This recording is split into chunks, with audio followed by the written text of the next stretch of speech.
아니 뭐 둘이 짱겨? 전 뭐 이런 사람들이 있나 했어요.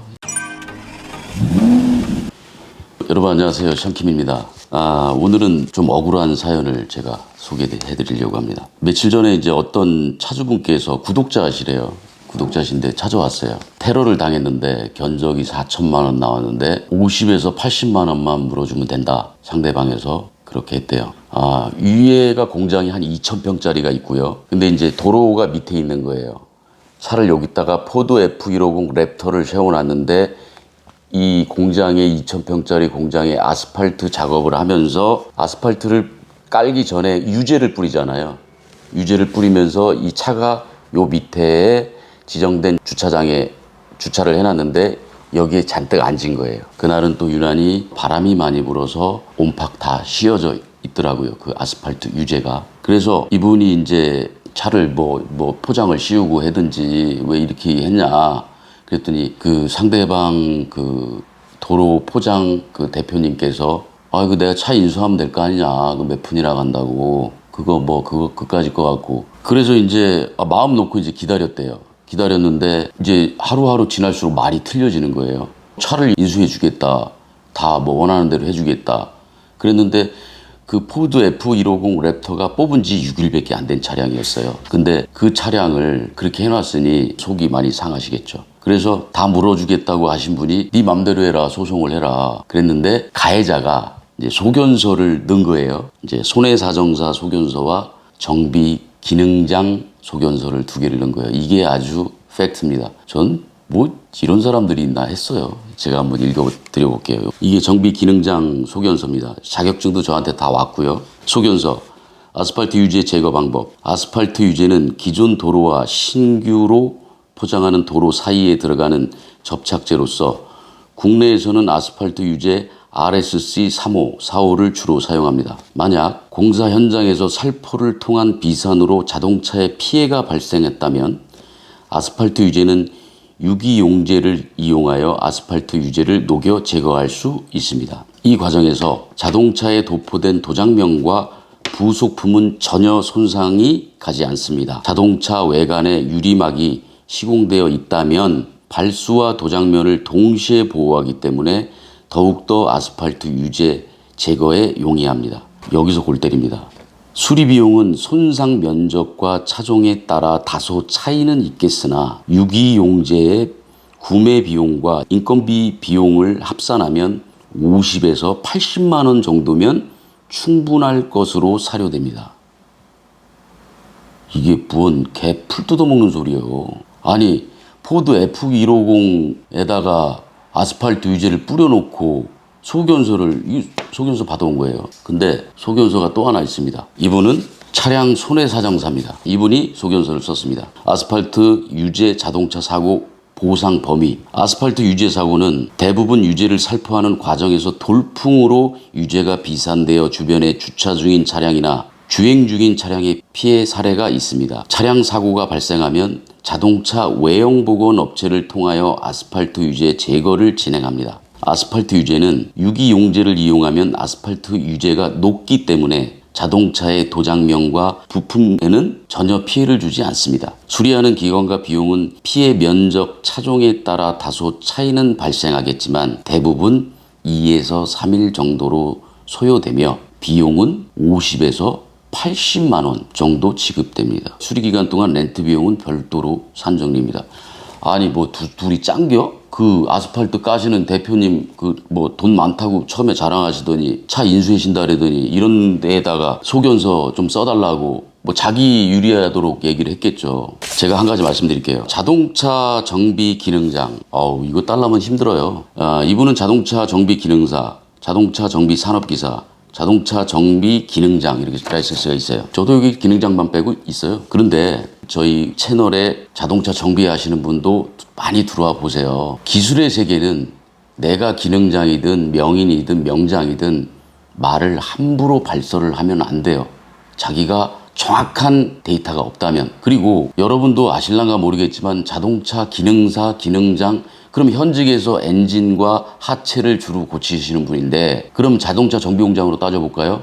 저는 예전에 87년도에 완장차던 시절에서부터 일을 했는데 그때는 소형 판금, 대형 판금, 소형 하체, 대형 하체, 전장부, 불안자실, 엔진부, 소형 엔진 뭐 엄청나게 많았어요, 부서가. 근데 엔진을 고치는 사람이 자동차 외형의 도장의 손상에 대해서 잘 안다? 알 수 있을까요? 알 수도 있겠죠. 잘 몰라요, 근데. 저도 종합정비센터를 또 운영하고 있지만 저기 엔진 고치시는 우리 팀장님이 와서 뭐 도장에 대해서 어느 정도 알 것 같죠? 몰라요. 견적은 어느 정도 조금 알겠죠. 이 정도면 얼마 들어가겠다. 이 정도는 알겠죠. 근데 이렇게 소견서를 함부로 써주시면 안 되죠. 가격까지 제시해주고. 뭐 그러면 우리 기능장님은 빵꾸 뭐 서비스로도 떼어줄 수 있지만 그럼 브레이크 패드 하나 갈아주고 공임 5천 원만 받으면 되세요? 그건 아니잖아요. 상대방이 또 웃긴 게 뭐냐면 포드 F150을 이 손해사정사하고 기능장님이 확인하지 않았대요. 근데 이렇게 그냥 자기들 그냥 마음대로 소견서를 써주고 견적까지 써버리면 물론 이 손해사정사 이분은 판례를 보고 적으실 수도 있어요. 근데 이거는 아니라고 봐요. 그래서 여러분도 혹시 이런 경우 제가 이제 자동차 외형 복원 차체 수리 대한민국 명인입니다. 그래서 이제 어떤 테러를 당하시고 이런 경우에 저한테 의뢰를 많이 오세요. 1년에 그래도 10건 이상 저희가 이제 해결을 해드려요. 그렇다고 제가 변호사는 아니잖아요. 요런 건 요렇습니다. 저런 건 저렇습니다. 저희는 자동차 판금, 도색, 뭐 광택 이런 거를 한 달에 최소 90에서 150대 사이를 수리를 하기 때문에 이게 그쪽 분야의 전문가잖아요. 도장을 하시는 분들은 광택에 대해서 또 모르시는 분들도 많아요. 왜냐하면 유기용제 어떻게 뭘 사용했는지도 모르기 때문에 약품 사용을 어떻게 하는지도 모르기 때문에 서로가 서로의 부서에 대해서는 잘 모릅니다. 근데 이런 소견서를 함부로 써주시면 안 되죠. 이거는 센터에서 견적이 4천만 원이 나왔습니다. 근데 여러분이 포드 F150 신차를 1억 넘나? 여하튼 그 차를 유기용제가 싹 뿌려졌어요. 저한테 차주가 얘기하기는 전 사진으로만 확인했습니다. 보상이 점점 늦어지니까 열흘 동안 수리를 안 한 거예요. 그게 온팍 씌운 상태에서 열흘을 그냥 그 자리에 있었던 거예요. 요즘 자동차 도색은 수성 페인트로 이루어져 있습니다. 하지만 맨 마지막에 클리어층은 유성 페인트입니다. 유성 페인트는 여러분도 아시다시피 시너나 솔벤트 이런 걸로 물론 열 처리가 완벽하게 신차는 돼 있어서 잘 녹진 않지만 피해는 줍니다. 자, 예를 들어서 여러분들 그 무슨 나무 밑에 차 세워놔 보신 분들 있을 거예요. 그러면 나무 밑에 찐득이가 좀 떨어지죠. 차 지붕 위로. 그러면 그 까딱해서 한 열흘, 일주일, 뭐 30일 지나잖아요. 세차 안 하잖아요. 그러면 그 페인트를 파고 들어갑니다. 그러면 일찍 발견하면 닦으면 없어지지만 며칠 지나면 파고 들어가서 닦아도 없어지질 않습니다. 안쪽에서 다시 밀고 올라와요. 색깔이. 그래서 도색을 해더라도 겉에만 살짝 사포 쳐서 도색을 해서 열 처리를 하잖아요. 색깔이 또 나옵니다. 완벽하게 벗겨낸 다음에 그 다음에 도색을 해야 되겠죠.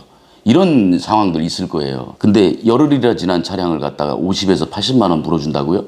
이분이 이제 억울해서 찾아오신 거예요. 우리 구독자분이. 센터에서 4천만 원 견적이 나왔는데 다 물어달라 그런 건 아니에요. 여러분 같으면 센터에서 4천만 원 나온다고 도색 새로 해야 됩니다. 얼른 하겠습니까? 일단 최대한 닦아볼 거 아닙니까? 도장면에 표는 나는데 도색을 하기 싫대요. 그건 누구나 마찬가지인 거예요. 차 뽑은 지 6일밖에 안 된 차량을 갖다가 누가 도색하고 싶겠습니까? 그래서 이분은 돈을 좀 들여서 전체 광택을 내고 그리고 이제 바깥에 포드 랩터는 플라스틱 과정으로 많이 이루어져 있어요. 바깥에 가니쉬 같은 부위가. 그리고 거기가 어떻게 생겼습니까? 여러분 뭐 산타페나 뭐 이런 차량들 보면 엠보싱으로 이루어져 있죠. 거기는 스며들면 닦이지가 않습니다. 절대로 닦일 수가 없습니다. 그러면 가니쉬는 한 대분 갈아야 되겠죠. 그리고 도어 창문 밑에 아대 몰딩 그것도 갈아야 되겠죠. 그리고 테두리 고무, 웨더 스트립, 유리에 씌워져 있는 고무 종류들 이런 거 다 갈아야 됩니다. 그러면 수입차 아시다시피 가니쉬 하나에 뭐 4, 50만 원 가는 차량도 많은데 그런 걸 해달라는 거였어요. 4천만 원을 요구한 게 아니라 나 그냥 알았으니까 나 그래도 도색 안 할란다. 그냥 내가 최대한 광택 내서 이렇게 쓰겠다. 이렇게 했던 거였어요. 그런데도 가해자는 안 해준다고 이런 소견서를 받아서 법원에 제출을 한 겁니다. 그래서 판사님은 어떤 사건이 들어오면 판례를 통해서 거기에 공부를 하셔서 판결을 내려요. 근데 자동차 이런 거에 대해서 처음 사건 같으면 조정 신청해버려요. 그냥 당신들 나가서 알아서 물어줘. 어느 정도 합의 봐서 이렇게 해버려요. 하지만 이런 경우는 4천만 원을 다 물어달라는 것도 아니고 또 지금 포드 F150을 밑에 부품을 주문을 했는데 부품이 오는데 몇 달 걸린대요. 요즘 또 코로나하고 부품이 잘 나오질 않아서. 그래서 부품을 교환을 안 하고 있는데 이 부품을 교환 안 했는데 왜 물어주냐 이렇게 나오는 거예요. 그분 참 답답하십니다. 그래서 어차피 이거는 다 받을 수는 있어요. 이런 경우가 있습니다. 이 차는 보험 처리는 안 됩니다. 상대방이 일단 이거는 무조건은 받을 수는 있어요. 무조건 자차 처리를 하고 자차 선처리를 먼저 하세요. 그러면 보험회사는 구상권 청구를 하겠죠. 자, 구상권 청구를 하는데 그러면 내 차 보험료가 할증될 거 아니냐 이렇게 여러분들 알고 계실 거예요. 이거는 제가 어제 삼성화재 센터장님하고 확인한 거고요. 구상권 청구처가 확실하면 절대로 할증은 안 된답니다. 그리고 복잡하니까 그거는 피해자가 원하는 대로 해줘야 되는 게 정상인데 무슨 이런 걸 소송을 걸었지? 이렇게 말씀을 하시더라고요. 대부분 보험 처리하면 다 해주시잖아요. 자, 대물은 보상을 받는 사람 입장은 사고가 뒤에서 누가 쿵 박았어요.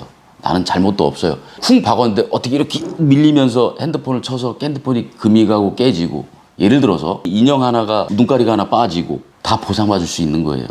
인형 하나라도. 대물은 그렇게 꼭 기억해 주시면 되겠습니다. 그래서 판사님께서 조정을 하세요 이렇게 얘기를 했답니다. 그래서 제가 어제 소견서를 저도 하나 써드렸어요. 저는 이 소견서를 포드 F150 열흘이 지난 상태라고 했고 사진은 다 확인을 했습니다. 사진도 다 올려놓을게요. 여러분도 한번 보세요. 차가 개판입니다. 그거를 보고 소견서를 쓴 겁니다. 아스팔트 유제 작업에 의한 차량 도장면 전체 웨더스트립 고무 엠보싱 플라스틱 고착. 아스팔트 유제 및 아스팔트는 석유에서 추출되는 유기화학 물질로 수소 및 탄소, 소량의 질소, 황 등이 결합된 화학 물질들로 이루어져 있으며 화학적으로 극히 복잡한 구조를 가지고 있으며 유기용제는 신어, 솔벤 등을 통한 어떤 물질을 녹일 수 있는 액체 상태의 유기화학 물질이다. 도로 포장 과정에서 차량 전체에 도포된 아스팔트 물질을 유기용제로 차량의 일부분을 닦아낼 수 있지만 차량 전체의 절곡 부위와 액세서리 부착 부분 등 틈새는 닦아낼 수 없으며 특히나 포드 F150 같은 신형 차량은 가니쉬 몰딩 웨케치 아대 유리 고무 등 절곡 부위와 액세서리 부분은 엠보싱 처리된 플라스틱 물질로 휘발성이 강한 물질의 녹는 물질입니다. 차량의 액세서리 플라스틱 품목은 굴곡이 심하고 엠보시 처리된 소모품으로 탈착 시 재사용이 어려운 부품이며 엠보싱의 돌출 부분은 일부라도 닦아낼 수 없습니다. 따라서 위와 같은 경우 작업 시 모두 교체로 이루어집니다. 자동차 표면 도색 부분은 페인트로서 클리어층은 유성 페인트입니다. 유기용제로 닦을 시 도장 일부 녹아내려 도장면을 훼손시킬 수 있습니다. 차량을 최대한 원상 복구하는 방법은 차량의 외부 부착물, 액세서리 몰딩 램프 등을 탈거 후 샌딩 작업하여 이물질을 최대한 제거한 후에 재도색하고 열 처리를 하는 것이 최상입니다. 위 소견서는 자동차 외형복원 차체 수리 작업 경력 30년 이상 동안 기술을 바탕으로 작성한 것입니다. 저도 첨부서를 넣었습니다. 자동차 외형복원 차체 수리 대한민국 대한명인 인정서, 자동차 보수도장 국가기능사, 일본 도요타 자동차 폴리싱 마스터 인정서, 그리고 검색해보라 했어요. 션킴. 그리고 나머지 뭐 정비 자격증 있는 거 이런 건 필요 없잖아요. 그래서 이런 건 첨부를 안 했고요. 이게 좋게 끝날 일을 보험 처리가 안 되니까 얼마나 하겠어 이렇게 했는데 지금은 굳이 안 물어주려고 노력하시고 그 뭐 잘 사시는 분이 이분 뭐 평생 1톤 포터만 몰다가 나이 57세 되셔가지고 포드 F150 남자의 로망 아닙니까? 그거 좀 할부로 사셔서 거기다가 이제 뭐 이렇게 텐트도 치시고 가족들이랑 뭐 놀러도 좀 다니시고 노후를 좀 그렇게 지내려고 사셨다 하는데 굉장히 속 상하셨을 것 같아요. 그래서 조정 신청하지 마시고 청구하신 몰딩 종류 부속값하고 일체를 뽑았더라고요. 한 2천여만 원이 좀 안 돼요. 그 정도 나오죠. 부품값만 해도 꽤 나올 겁니다. 뭐 유리 고무 교환할 것 같으면 유리를 떼야 되는 경우니까 뭐 2천만 원 가까이 렌트비까지 청구했다고 하더라고요. 그것도 다 받을 의향도 없대요. 렌트비 같은 건 뭐 내가 탔으니까 뭐 말어 이렇게 말씀하시더라고요. 이런 경우 있습니다. 여러분들 혹시나 자동차 사고를 당하시거나 불편한 상황이 있으면 연락을 주시면 또 찾아오시거나 하면 제가 좀 도움은 드리겠습니다. 항상 여러분들한테 좀 도움되는 션킴이 될 거고요. 그리고 항상 건강 유의해 주시기 바랍니다. 그리고 여러분 요거 판결이 나오면 제가 올려드릴게요. 이건 100% 이긴 거예요. 100% 이긴 거고, 이런 소견서, 자동차 뭐 기능장 소견서, 손해사정사 소견서 이런 거에 혹시나 뭐 누가 이런 상황을 당하셨다면 쫄지 마세요. 션킴한테 오세요. 제가 해결해 드리겠습니다. 션킴이었습니다.